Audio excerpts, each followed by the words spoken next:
Everyone, in this video, I'll show you how to transfer files using the WPS Office app.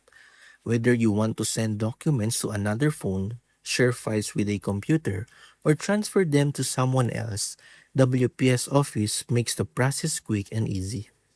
First, open the WPS Office app on your phone and locate the document, spreadsheet, presentation, or PDF that you want to transfer.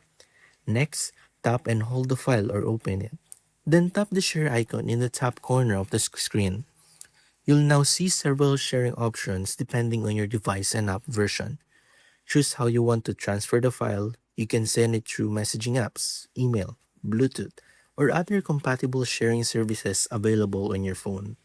If your file is stored in cloud storage, you can also generate a shareable link and send it to others so they can access the document online.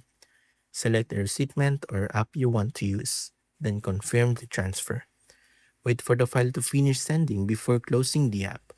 If you're transferring the file to another device, make sure both devices have a stable internet connection for cloud sharing or have Bluetooth enabled if you're transferring locally.